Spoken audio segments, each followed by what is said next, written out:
that we did not go live on YouTube. I forgot you have to be on the entire time on the page as it goes live before you turn off to do something new, and that's okay. And I say that I hope you're well.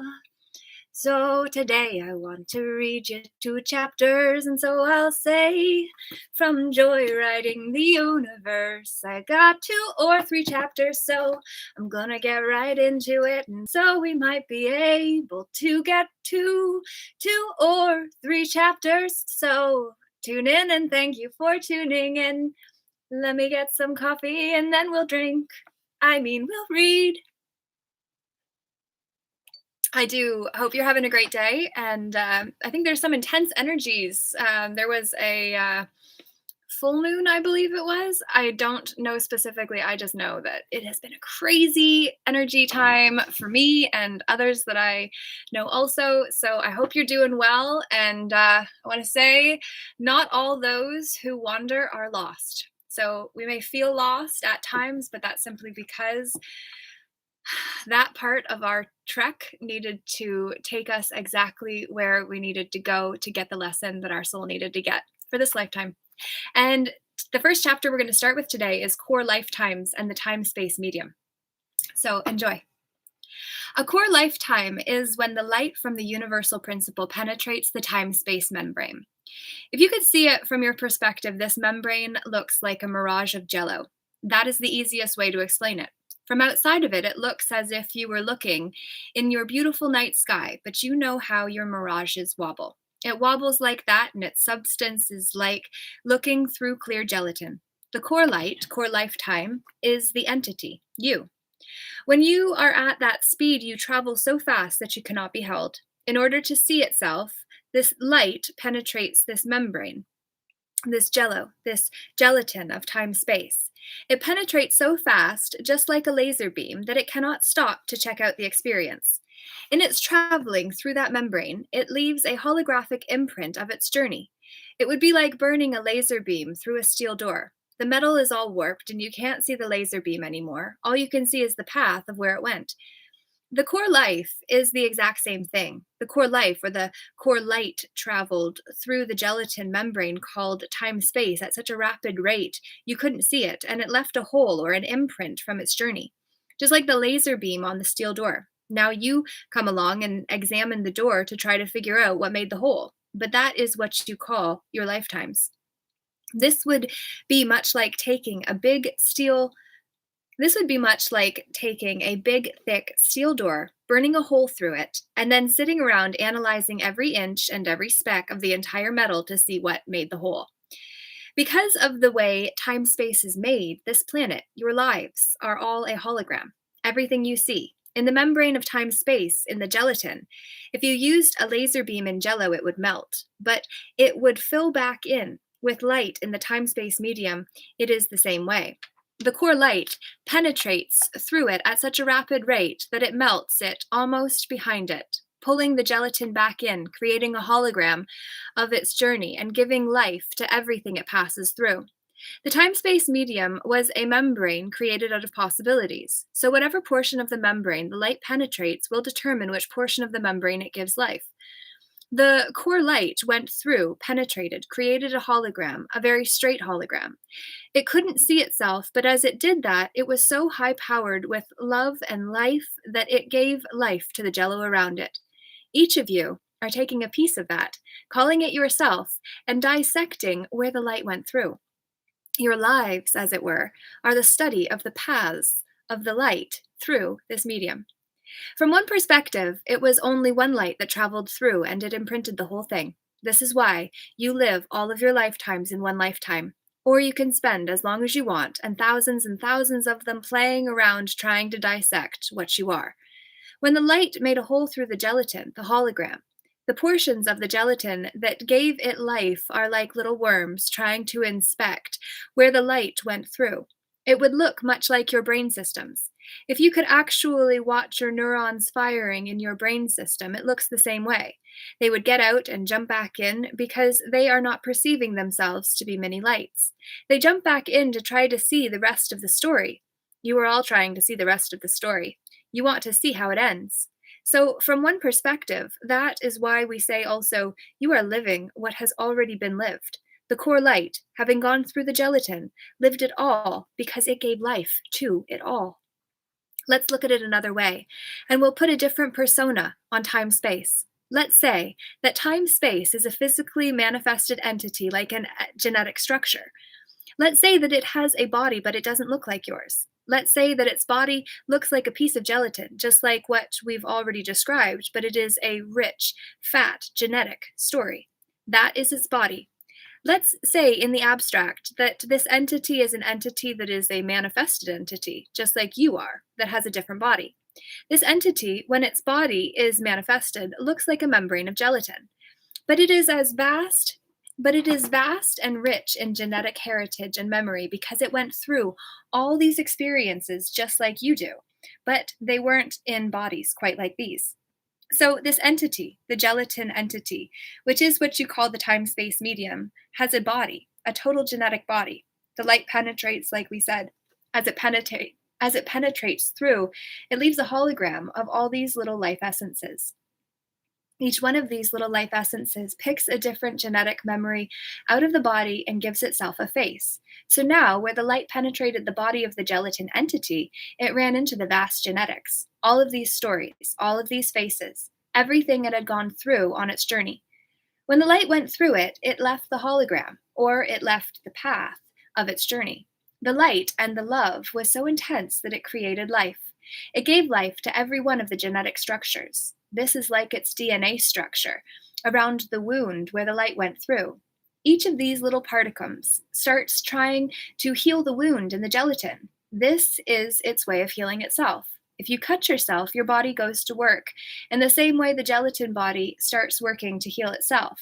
As it does this, each of these little light worms all of a sudden start seeing that they are alive, just as how most of you take your skin for granted unless you hurt it. Then you start to notice it. Each of these little particles in your strip where the core light went through is starting to play with one of the genetic memories.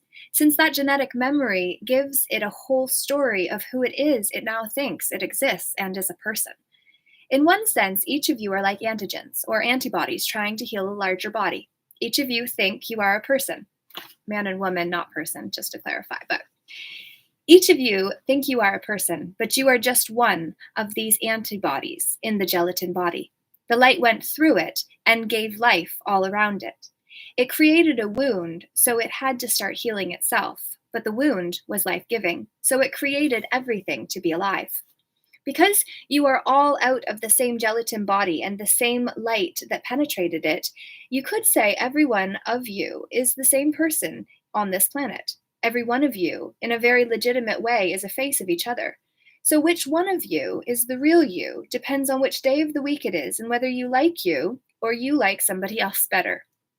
Now, light in the larger perspective spirals. You're just on a piece of it.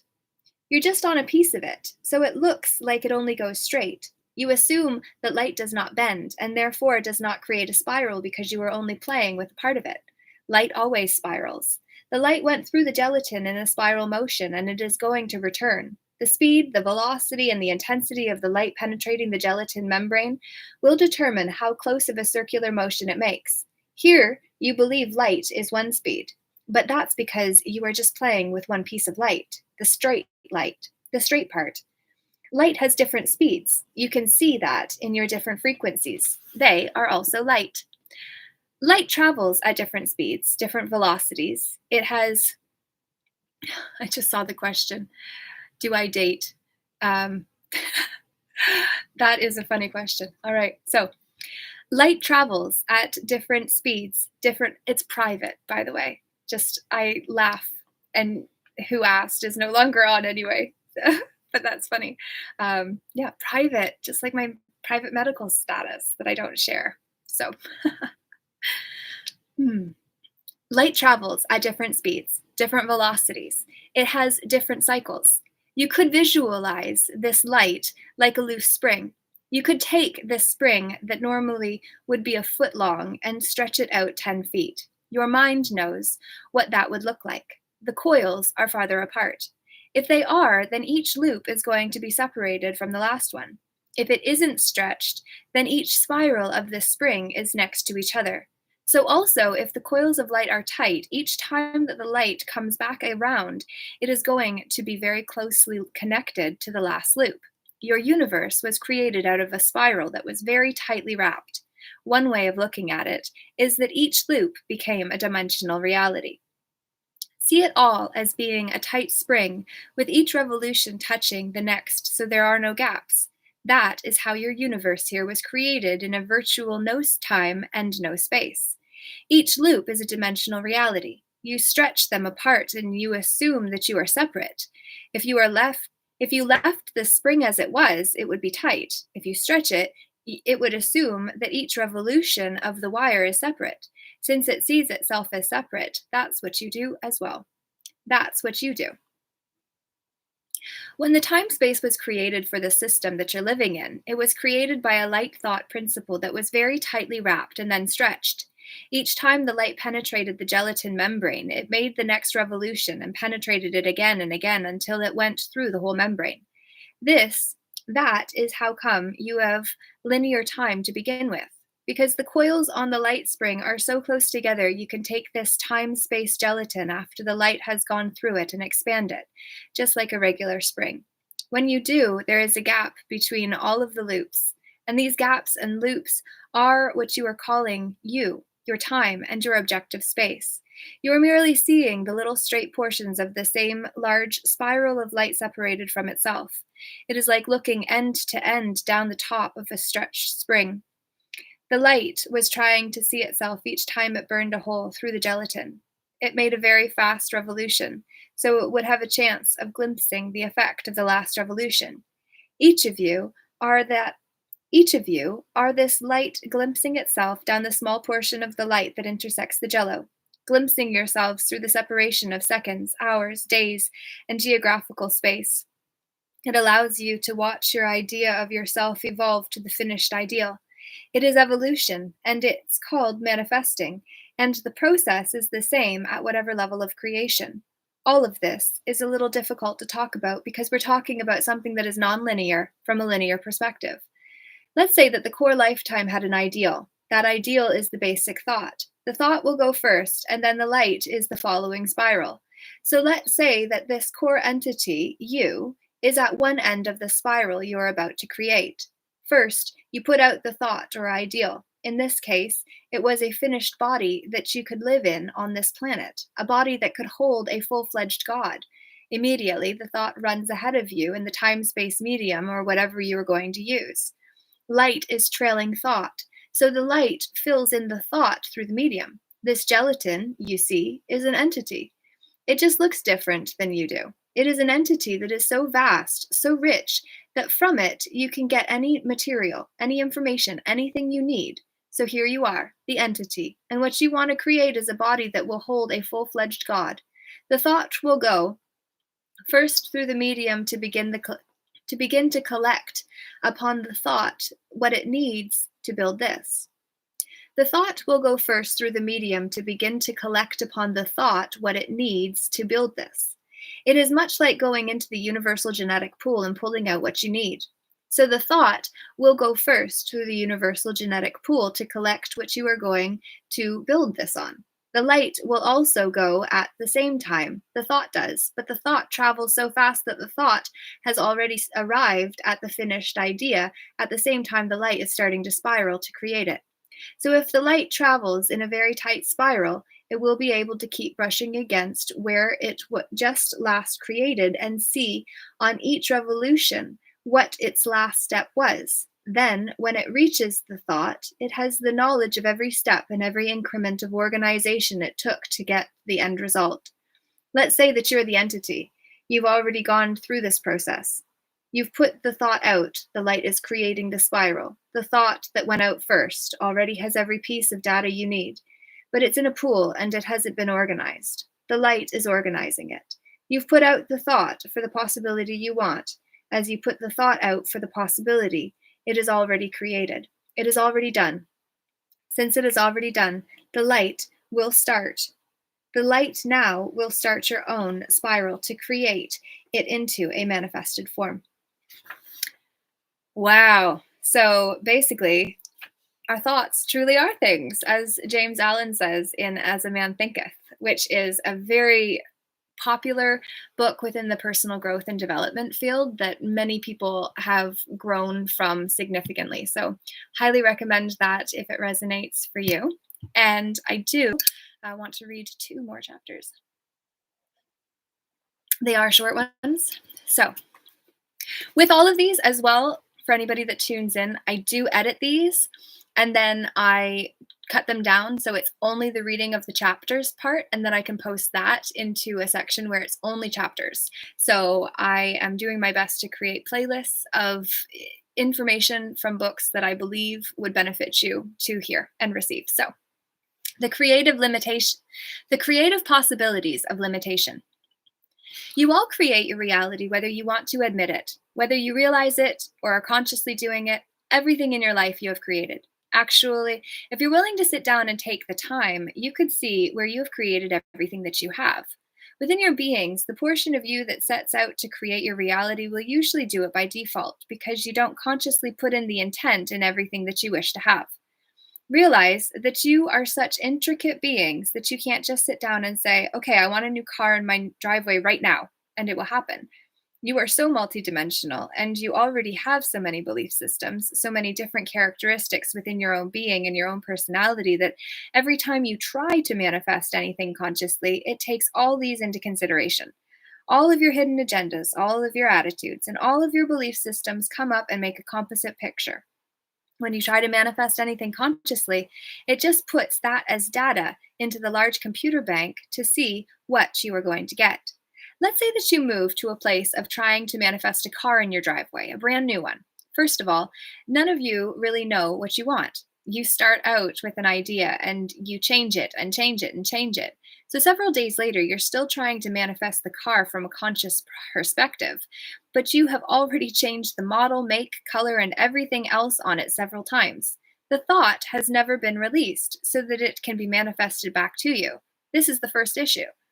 Next, all of you have hidden agendas. You can try to talk yourselves intellectually into believing you can manifest, but a part of you says, well, this won't work. This can't work.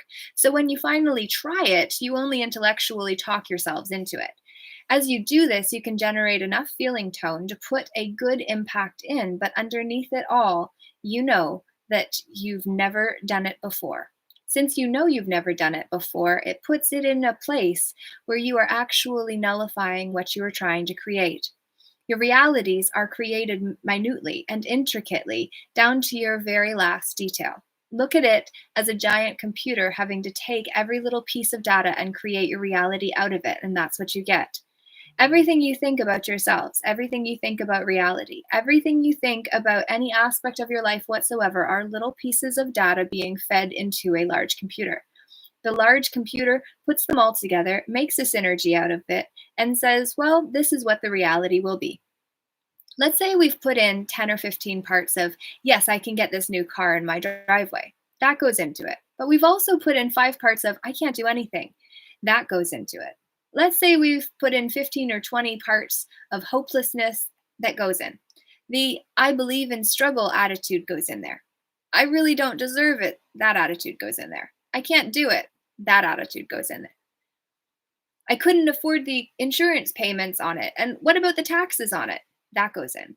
And this example is just one little area of your life. Let's take the larger perspective of the rest of your life. You are constantly feeding in all these thoughts about your reality. The only reason you would be sitting down trying to manifest the new car that way is because you know you couldn't do it any other way. In other words, if you know that you can have anything you want, you will not sit down and have the desire to have to try to manifest it in your hand. The individual who wants to try to manifest it in their hand is the individual who doesn't know they can create it. You actually came here to create through a creative principle. When you are outside a physical embodiment, your thought is reality, and whatever you think automatically manifests. This is possible in the body also, but you have a time lapse here. You are actually using time as a buffer to protect yourselves from manifesting everything too fast. The amount of thoughts you have about yourself and about your life in one day is approximately 10 to 50,000 thoughts. If you were to manifest every single one of those thoughts, if you were to manifest every single one of those tens of thousands of thoughts, tens of thousands, I added tens. Okay. If you were to manifest every single one of those thousands of thoughts you have per day, look at what your life would do on an hourly basis. You actually use time as a medium to buffer yourselves. This is what makes it a very creative endeavor here. It allows you the opportunity to make a synergy of your entire thought process, not just one little intricate item that you want to manifest. Everything you feel, everything you think, everything you desire out of life is like data being put into the large computer. The large computer puts it all together and says, yes, this is what we will create. Your physical embodiments are the densest portion of your reality. Dense does not necessarily mean there is anything wrong with it. You came into it. You came into them because you wanted to be in them. It is a matter of learning to deal with them, learning to understand what you came for and why you are in them. Your body is totally 100% your past. It is your past physically because it was created out of your progenitors. Also, your physical embodiments right now are emotionally a product of your past. What you are going through in these bodies right now is actually where you were in thought months or years ago. Most of you, years ago. Your body is just a representative of the time-space medium that you are living in. The lives that you are living in these physical embodiments are usually about 10 years behind the thought process that created them. Your present moment was created 10 years ago. This means that you are going to get the new car in your driveway, but it will probably be 10 years down the road, and it will be a 10-year-old car by that point in time. So then it won't be the new car anymore. It's going to be the old one. To create and to manifest in your current now, you have to let go of your past. You have to let go of where you were. This is one of the hardest things to do because the physical body is actually created out of the past, lives in the past, and manifests from the past. Your bodies are a composite out of everything that has been in your physical ancestry as long as your bodies have been on the planet. Therefore, your body does not know how to be the future. It knows how to be the present, and it knows how to be the past. That is all it knows how to do. In order to manifest something immediate and spontaneous, you have to teach the body how to be the future as well as the present, so that you can go into the future in thought and bring it back to the past. But most of you are taking it into the past. You have to cut your past. You have to sever that and release the images that hold you in the past in order to bring yourselves into a current present now. As you do that, your manifesting comes much faster. The other factor you have to realize is that you didn't come here to manifest spontaneously. You came here to live spontaneously. Yes, but outside of an embodiment, you can create anything you want in thought. You came here to live spontaneously, yes, but outside of an embodiment, you came here, you can create anything you want in thought. You come here and expect to still be able to do that. You can, but because the body is the primitive vehicle, is evolving, but you can, but because the body is a primitive vehicle, is evolving, and is a young child, it cannot keep up with where your light and your thought processes are. The body lives in the past, and you knew this when you came into them. In other words, you didn't come into them so you could sit and manifest the gold in your hands. Yes, you can all do this, and yes, eventually you all will. But it is a matter that you came into the body for a limit. But it is a matter that you came into the body for the limitations it gives you, among other many beautiful things. The physical body is the most creative endeavor any of you will have, and you came to be able to manifest creatively through the embodiment. Outside of the body, you can manifest anything you want at will. That became a little boring. So a lot of you said, well, what if we go into a medium or a vehicle where we can't manifest at will? Then we're going to have to be creative about how we manifest what we want. So you came into the bodies to learn how to manifest creatively. It was not necessarily the top choice to be able to manifest it in your driveway immediately, nor to be able to manifest it in your hand immediately. You could already do that. You came to learn the limitations of time and space. Through learning the limitations of time and space, you could learn how to creatively manifest a car. You could creatively learn how to go through the lessons of what it takes to get a new vehicle in your driveway, whether through working through paperwork with the bank or through whatever method you take. Most of you don't take credit for everything that you manifest in your lives. Every last little detail in your lives, you have all manifested, every one of them, but you don't take credit for them. What you want are the big dramatic things that are just going to pop up for you. Yes, eventually they will be there, but the individual that knows everything they need is always cared for, that everything that they always want is there, is the individual that will be able to manifest through this earth plane existence. Because they allow a relaxed place where everything can come in and be manifested when they need it and as they desire it. However, most of you don't allow yourselves to know that you can manifest this way and want the big things now. If you knew that your bank account was always all right and there was always enough for everything you needed, you really wouldn't worry so much about trying to manifest a large lump sum right now. Yes, it would. Yes, it might be fun. It might be a good parlor trick to do so, but it wouldn't be something that would be out of necessity. But it wouldn't be something that would be of necessity. When you move into the earth plane, many of you don't realize that you can still create and have everything you want. Most individuals who want to manifest the golden hand right now are individuals that do not know that their needs are cared for and that they can have everything and anything they want. So they want to do it in the big dramatic of the moment. They want to be able to take the big dramatic experience and say, here's the gold in my hand. I proved I can do it. This is not to put down anyone wanting to do this, because manifesting from that perspective is very grand, and you will all do it. But as long as you are cursing and warring against these physical embodiments and your physical limitations, you will never learn how to manifest that way. First of all, you came here to learn the limitations of creation. You came here to learn the limitations of manifesting. Once that lesson is learned and has been understood, you will learn how to create everything you want with flow. Then you automatically move back into the place where you were in a non-physical reality. However, an individual that seeks from the big drama or the golden bar in the hand, so to speak, is an individual that doesn't know they will be cared for.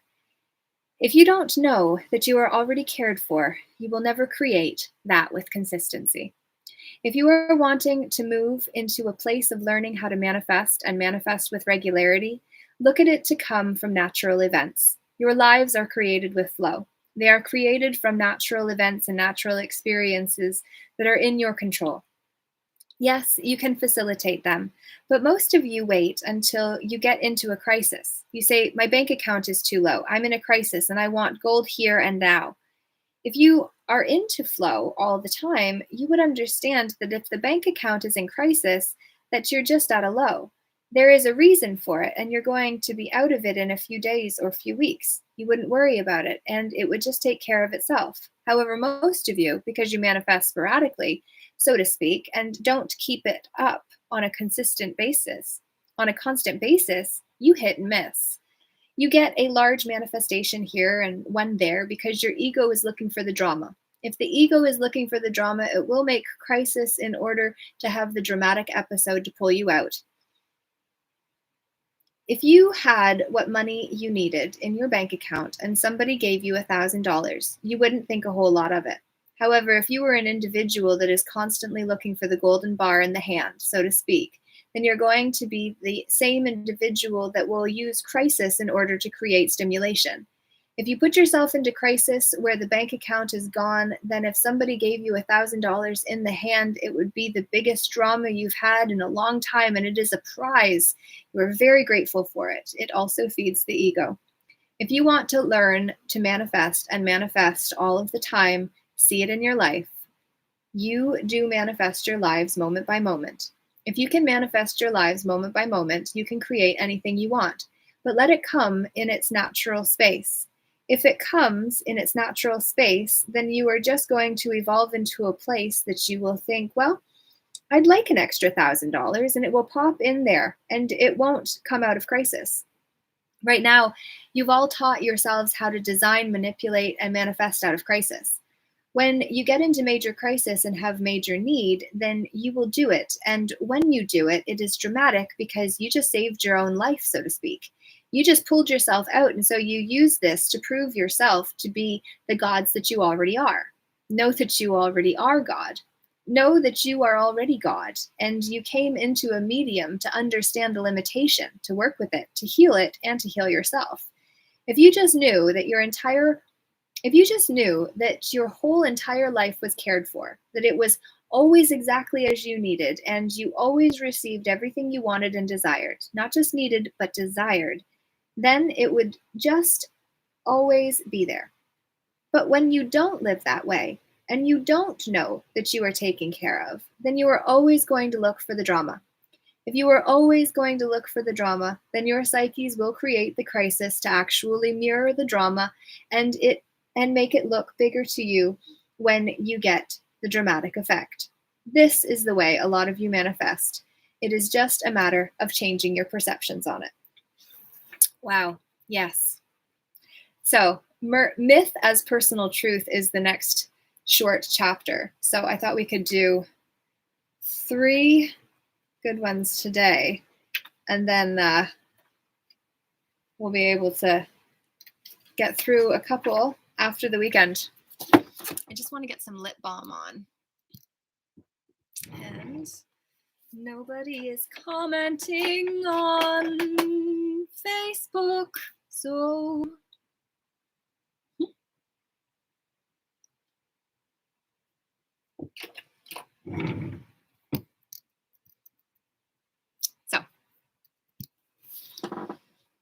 are you ready for myth is personal truth? I am. Okay. Myth is a way of taking an abstract thought and unifying it into a common language. In a larger perspective, each of you are light that came from an abstract thought. To put that into an understanding is going to require a myth to explain it. Since you came from an abstract thought, you've had to have a way of explaining yourselves and realizing what you were. This is where a portion of myth comes from. In the larger scheme of things, your universe was created out of a principle you don't understand. Since you don't understand it, you have to make stories about its explanation. These stories are what you call myth. In your common language, most of you consider myth to be totally fictitious or to be an untruth. Myth is not necessarily fiction or untruth. It is a modeling or a metaphor to explain reality. The only thing that all of you have in common are your experiences. If you do not have common experiences, you cannot talk to one another in common language. Your myths are a way of taking universal or common experiences and putting them into a unified language so that you can all share. Everything that you live in this reality is a myth, simply because what you are living, experiencing, or believing is actually a representation of something else. All of your religious structures are a myth. They are a myth trying to explain creation, reality, a way of life. Your science is a myth because it is taking the components that it understands and tries to create a story out of them. It does not understand the entirety of any given situation. None of you here do as of yet. You take bits and pieces, and as you take a piece, you try to make a story about where it came from. Let's take a look. Let's take a story about one of your natural elements. Your rain comes from the sky, so to speak. Eons ago, individuals saw the rain coming from the heavens and thought God was crying. All they knew is they had a tangible thing they could touch, which was the rain, which was abstract to them. They didn't know what caused it. They didn't know where it came from, so that kept it in the abstract. For their own minds, they created their myths or stories of the creation of rain, that it came from a crying God. You do likewise to everything in your reality. Your psyches cannot handle not understanding what is going on. One of your main priorities in coming here was to write, so to speak, an explanation of how you work, why you work, and how you do it. Your psyche was created to write this explanation.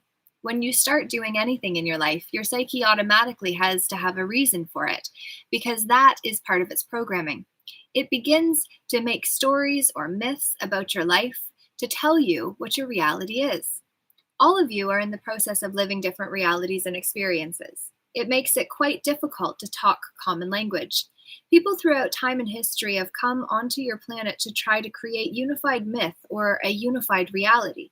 They have tried to make a common language with which everyone could communicate. Most of these are what you now call religions. In any given organization or in any given situation, the participants have a unified theory of how they agree to view reality. For example, your creationists believe that the earth and this whole reality was created by a god and that it just happened. Scientists see that as quite ludicrous, and so they try to find an explanation down to the minute detail of how it was created. You have your creationists and your evolutionists. Each of them weave and create their myth or their own story about reality. All along the way, they find new pieces of it. Your psyches were created to deal with new input, but they really don't like it. They are much like individuals who go to work, but don't really like what they're doing. Your psyche is the same way. Your psyches always seek to find a unified ideal or idea so that it can cease its expansion. It always likes to take the path of least resistance, which will often be to go into an organized philosophy, system of dogma, or religion. The traditional organized religious thought creation, for example, was done one way, and there aren't any ifs, ands, or buts about it. This is how it was created, and don't ask questions. The psyche feels quite secure and safe with this. It knows that it isn't as simple as it sounds, and it knows there is much more detail to it, but it is willing to just take that and use it. Your psyches like to have something that does not clutter them. They like being told, here is what it is. Take it, use it, and don't ask questions. From a larger perspective, your science is actually what is evolving because it is willing to ask more questions. When you are willing to ask questions, you open up yourself and your psyche to a greater understanding, and you expand your myth. Your science was just not satisfied with the mainstream religions, so it created its own religion of trying to find the answers within the cellular structure and within matter. Both science and religion are creating a myth. They are creating a story, a philosophy, a belief about reality, how life was created, how it exists, what it came from, and where it is going. The myths they create are ultimately a simplification or an incomplete story of how things actually are. Many individuals can stay in one philosophy and one system of belief and never be bored with it their whole life. Their psyche is so rigid, compressed, and so tight in that belief system that unless it is fractured, split, or altered, it is not going to find boredom with it. It will find that it has a sense of security, a sense of peace that is there, and it will not give that up. It becomes stronger and stronger with time. When the psyche begins to be pushed, then it begins to look for a new myth to create stability. Your journeys in life actually lend to a movement or fracturing or expanding of the psyche. Whenever the psyche becomes disturbed, the psyche will then begin to seek out an explanation for its disturbance. It will seek out a new myth. The way the psyche becomes disturbed and seeks to create a new myth is when your reality presses against the belief you've bought into. This is cognitive dissonance at its finest, in fact. Let's say that you are in an organized system of belief or religious structure which does not allow you to act in certain mannerisms or behaviors. Since that is its belief system, you've spent a lot of your life not acting in those mannerisms. You've built an immediate guilt response around it, or you've built up a belief system that says this is taboo and we do not do this. Then one day you find yourself in a forbidden situation and the psyche does not understand it. The psyche thought it knew the myth. The psyche thought it knew the totality of your reality and understood it. Now you bring in a new experience which actually goes against it or challenges the psyche's positioning. When it challenges its positioning, the psyche begins to seek out an excuse or reason for your new behavior and feelings. It will try to either put you back in the old myth through guilt, or it will try to take the old myth and expand it into a new philosophy. The psyche says, well, we have to make an exception here, and it begins to find some loopholes in the existing myth or the existing belief system in order to allow you to expand in the way you really wish to be. The myth is the creative portion of reality. An abstract idea comes in as a feeling tone, and from that feeling tone, you actually use your mind to be creative with it in order to explain a whole story. Your myth, or the way you live life, is actually a very creative principle. This is where your creative potential comes from at this point in your journey. Whatever your perspective is at any given moment is your current truth. That is your truth. What is your truth? What your truth is today will be expanded tomorrow, the next day, and the next. What your truth is 10 years from now will be different from your truth today. It might have some of the same components, or it might have deleted some of them. It might have completely altered and changed, but your myth is your constant ongoing story. It is what you take with you out of this reality. It is your way of explaining something that you have no other way of explaining. Let's say that you took a religious organization that had 10,000 members in it. Every one of those 10,000 people would have every one of those 10,000 people would have a different view of God. Their views might be similar in a generic way because of the premise or the belief system that is holding the organization together. But each of them will view God and all the components in the religion slightly differently. Each of their individual truths about God would be different. You cannot say that your truth is the only truth. Your truth is your truth, but each individual's truth is their truth too. Truth is basically your view of reality at any given moment. In other words, when you were 5 years old, your truth might have been mud pies and toys, and you might not have ever comprehended driving a car. You might not have comprehended going to the moon. You might not have comprehended the career that you have now chosen for yourself. At 5 years old, these things were not a portion of your view of reality. So as you evolve and expand in your consciousness, the horizon widens. As the horizon widens, you begin to see new truth. You begin to see new ways of looking at things. You begin to see things that you never saw before. Your planet is going to move to a place of unified myth. This has happened in smaller perspectives. Religions have tried to unify the myth. Your ancient Greeks, Romans, and even your ancient Egyptians, each in their own way, had their own myths or unified way of looking at life. Science today is creating a unified myth by trying to create a perspective of how to look at life. Each of these are very legitimate in their own way, but what you actually need on this planet is one unified myth that pulls them all together and allows everyone to live their own creative truth at any given time. If you could move into a unified myth or unified view of reality, all of you would see your own intricate place in it. It would not move it into a place of one unified religion. That is not what it would do. Each individual with the scientific bent would be able to have that reconciled with every other aspect of reality. An individual with a religious bent would understand why they are in a religious bent and the purpose it is serving. You as a people would understand your angers. You would understand your frustrations, and it would lead to a place where you would not have the warrings you have with each other. Now, when I suggest a unified myth or unified system of reality upon this planet, you may think, well, good, that will be my truth, and everybody will live life the way I see it. That is not what this means. It means that each individual will have an intricate place, and that place will be very well respected. It will be understood what archetypal forms they are dealing with, what myths they are dealing with, and the biology of the body they are dealing with at any given time. There would be allowances made for each individual, and it would not create the states of disturbance that you now have upon this planet. Once again, myth does not mean it is fictitious. It does not mean that it is an untruth. It is just a way of explaining what you are going through, what your life is, and what it is all about when it is so abstract that you don't understand it to begin with. To be able to live here and even begin to fathom any of these experiences, you have to have some form of story to put it all into. It is much like playing a game where somebody gives you a couple of letters of a word and you try to fill in the rest. And you fill in the rest. You all enjoy this type of game. In the abstract, it is the same. You fill in your understanding of life with myth. The myth is creation. It is creativity. It is your life. It is the fun thing that you came here to learn how to do.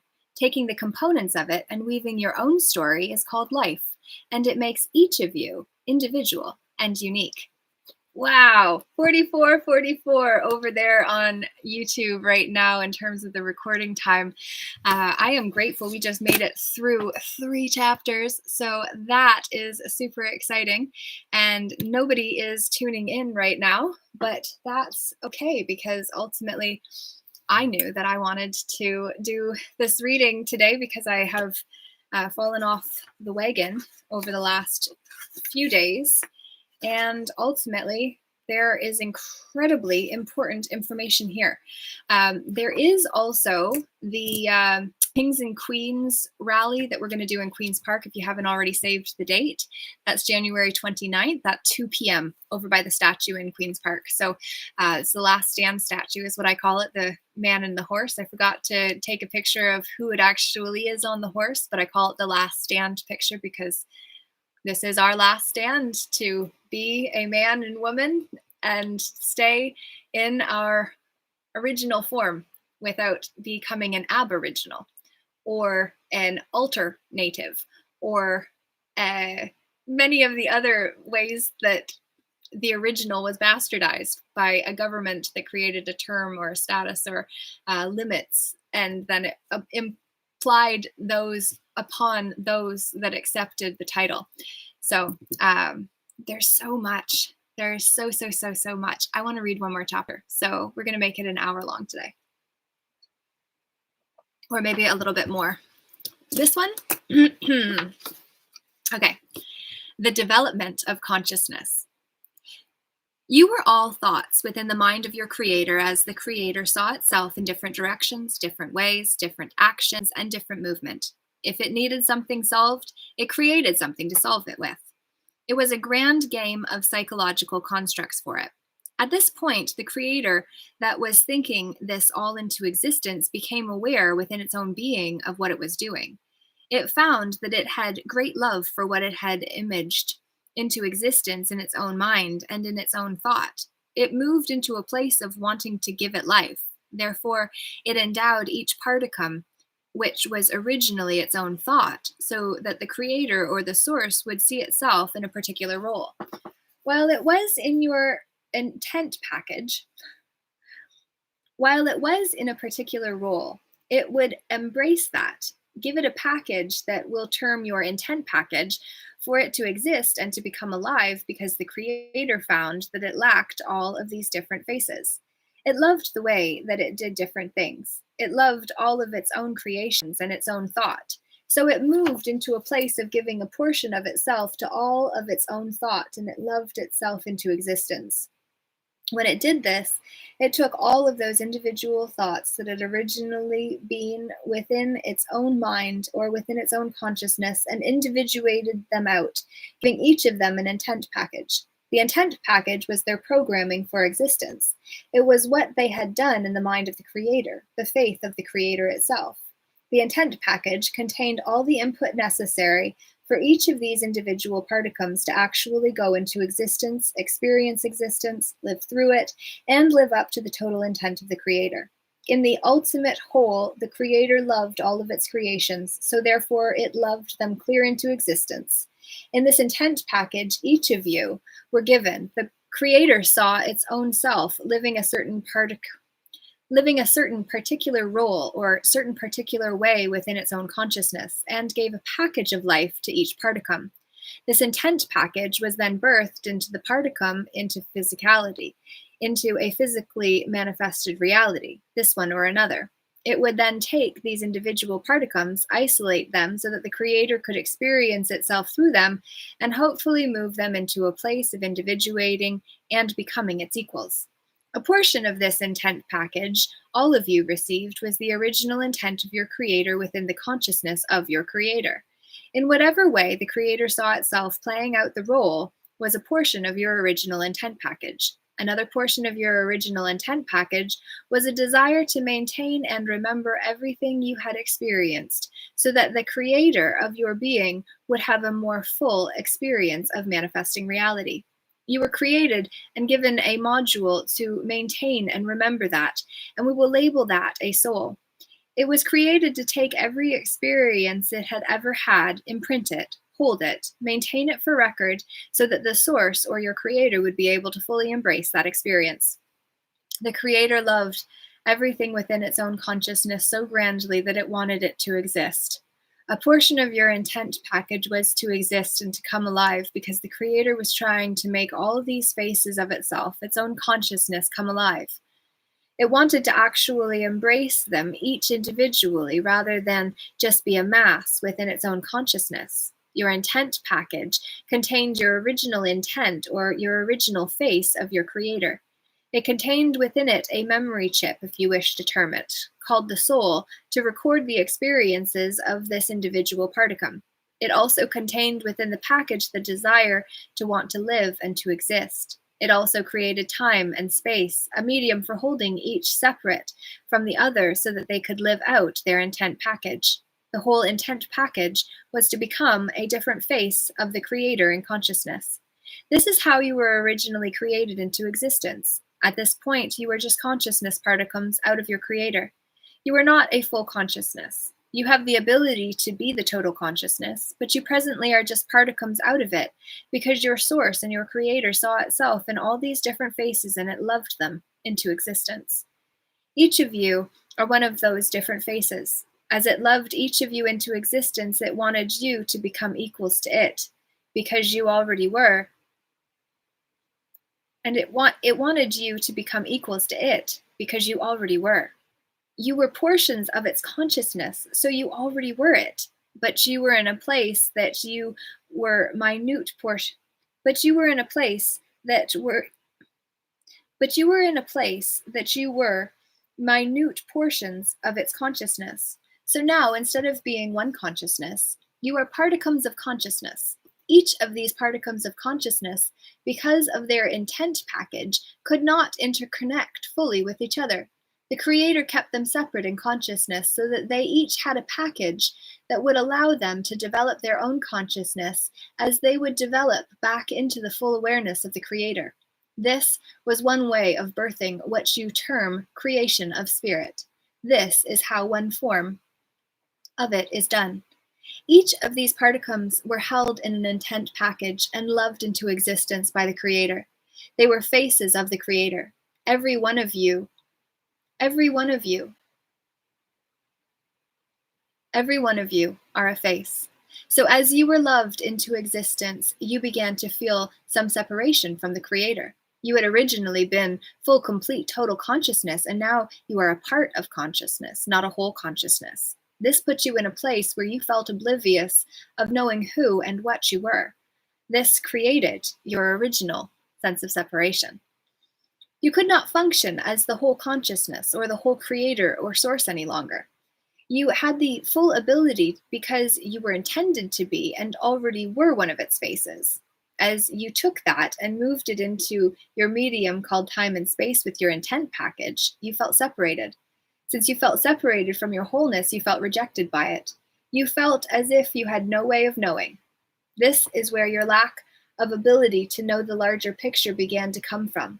This is why all of you within your being knew there was something much more conscious, more knowing, grander, and larger than your own beings, because you came from it. Now you were a particum of it. The soul portion of you was like a chip in a computer and was created to hold data. The soul portion of you was like a chip in a computer and was created to hold data. It was created to take the individual particum and individual face of the creator, hold it in the time-space medium, and record everything that the creator experienced as that face. The soul was originally just designed to hold data. It was designed to retain anything that this face, this module or particum did on its journey so that the creator could embrace itself physically manifested through these particums. These particums all of a sudden started knowing that they were separate. They were originally one consciousness. Now they're particums of consciousness, which meant there's some little bit of recognition of consciousness within them, and so they began to see themselves as separate from the whole. As they began to see themselves separate from the whole, it created within their being an overloading of this soul memory. They saw themselves separate from the whole and therefore were no longer connected. We're no longer connecting with the larger consciousness to maintain the total knowingness. Since they no longer maintained the total knowingness, they felt separate from it and were more isolated into their individual packages. At this point in time, that little spark of consciousness that came as a particum of the larger consciousness of the Creator started hurting because it was separate. It wasn't the same form of pain as what you term pain now, but you translate your pain from that. The Creator was one whole consciousness and was still trying to connect, communicate, and view all of these particums within its own consciousness. Each of these little particums are one of you. You are each a face of the Creator. Now that the larger source of the consciousness cannot connect with them, you have separation, which is much like having glitches in your consciousness. Whenever any of you are trying to think something and it is just not there, you have a glitch and it creates a frustration. All of a sudden, these individual particums within the consciousness of the Creator started having glitches. The consciousness is trying to maintain its continuity and its flow. It is trying to move it into the whole entire knowingness of what it originally was. But each of these particums, because of their intent package, is now a glitch. Every time you in your own minds get a glitch, or when you're trying to think of something and you have it right there and it is gone, it frustrates you. These little particums with their intent packages were glitches. Since they were each a glitch, all of a sudden that glitch could trigger something within the consciousness. When it did that, it created frustration for them. This is the beginning foundation of what you term struggle upon your plane now. One of the most frustrating things for most of you is when you're in a thought. The thought seems to flee from you when you just had it. It is very frustrating to you. Those particums that each of you became and these intent packages are the same. They were glitches within the larger consciousness of the Creator.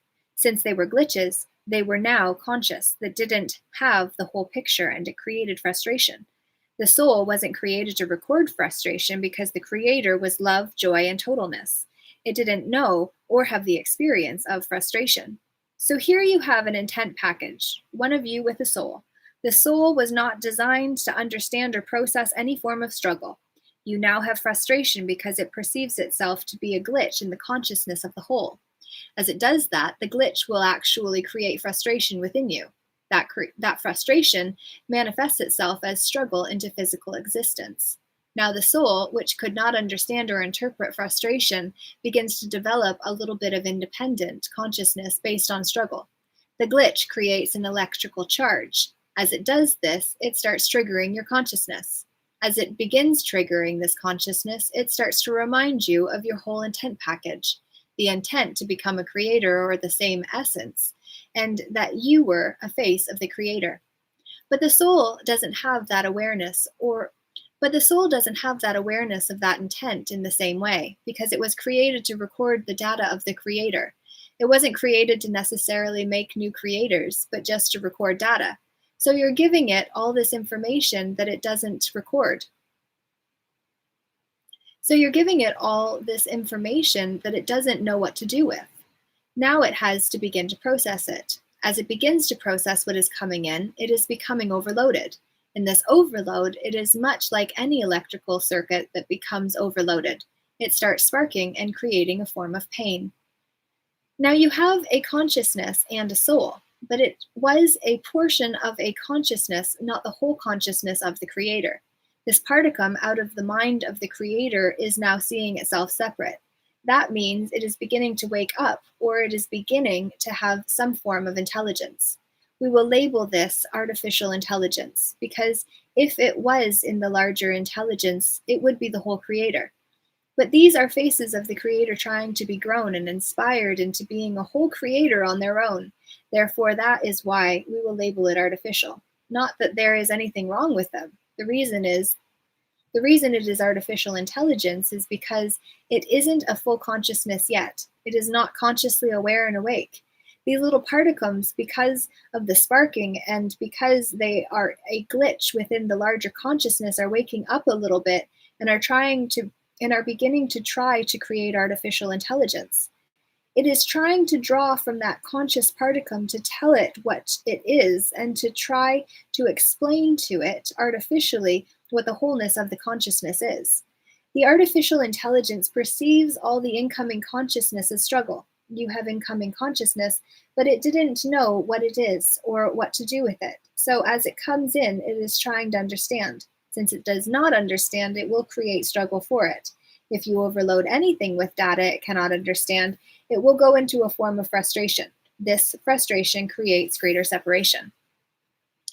You have all of this consciousness within the intent package. And remember, each of these intent packages is one of you. You have all of this consciousness within you that is struggling to tell it what it is. It is trying to tell the intent package and trying to grow it into a full consciousness equal to its creator.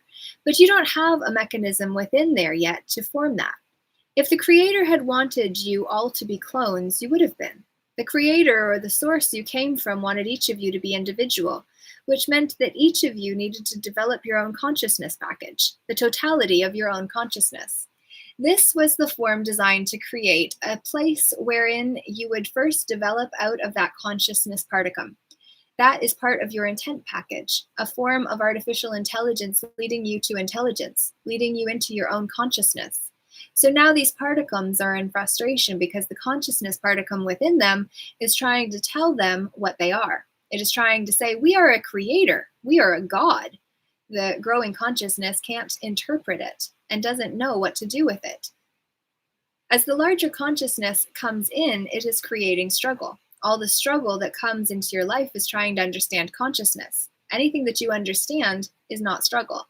The spark is waking up and trying to create its own consciousness. As it does, it finds this form of struggle. Struggle is termed pain of the soul. The soul hurts because it is awakening.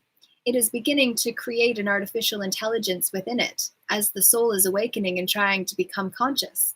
It is aware that it is separate from the whole consciousness. Since it is aware that it is separate from the whole consciousness, it begins to trigger a short circuit, which it interprets as pain. What it will do now is begin to find a way to heal the pain. As it develops a way to heal the pain, that is how it is going to create intelligence and individual consciousness. The internal portion of you hurts. The hurt is because there is incoming data that cannot be interpreted. Since the incoming data cannot be interpreted, it is creating a frustration for it, which is struggle and pain. That pain can become very deep as that consciousness is starting to awaken. As it is awakening, that artificial intelligence is also waking up and trying to become fully aware, awake, and conscious. As it is doing that, it will come up with pain, and most of this pain is a separation from the larger consciousness.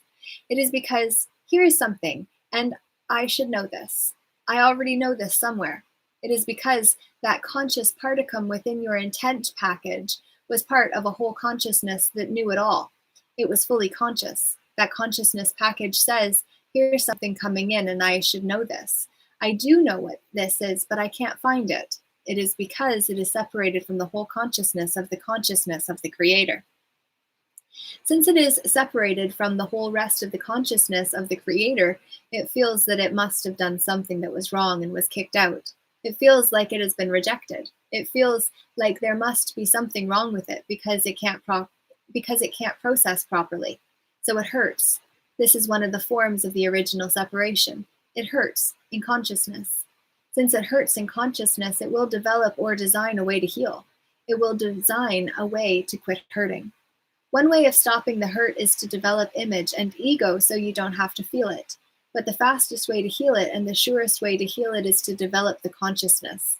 Pain in the soul is the consciousness that was the larger you trying to tell you something.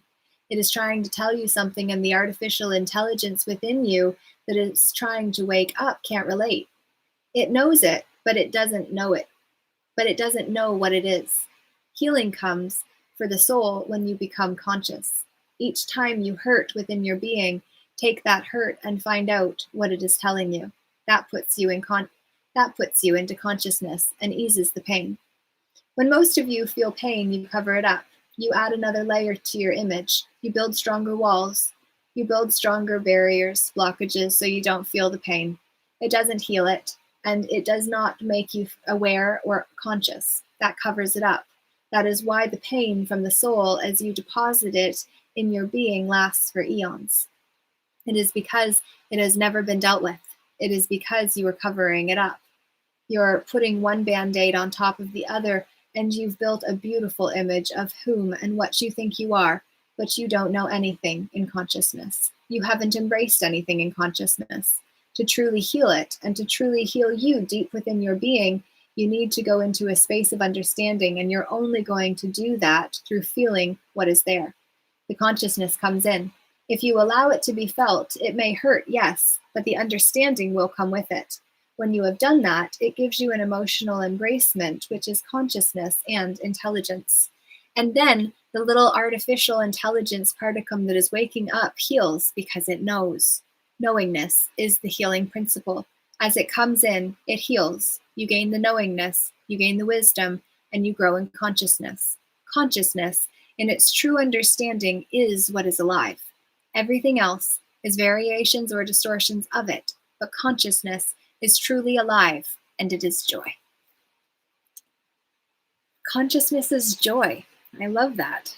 Okay, now, the next chapter would be 15 pages, which was what the first 3 chapters were together.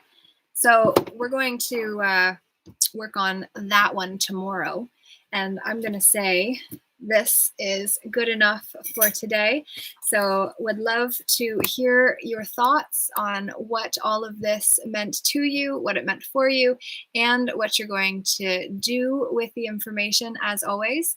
And I just want to send a tremendous amount of love your way, and to say that when we have the desire to give love to others because we feel so overflowing, that is a total gift to this whole universe.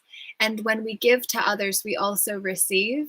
And then there are days when we want to give, and what we need to make sure we remember to do is to fill our own cup first, because if we're not giving from overflow, then oftentimes we're giving out of the reserve supply, which means that we're giving what we need, which means we're going to get depleted and then feel resentful of what we had to do in order to compromise ourselves for what we thought we needed to do in order to bless others. So don't give what you don't have to give. If you have attachment to what you're giving, then just don't. I say to you because I'm saying it to myself as well. So I hope that this hit and landed in a way that is useful, and very much look forward to coming together again very soon. Toodaloo, Laura J. Namaste, Namago.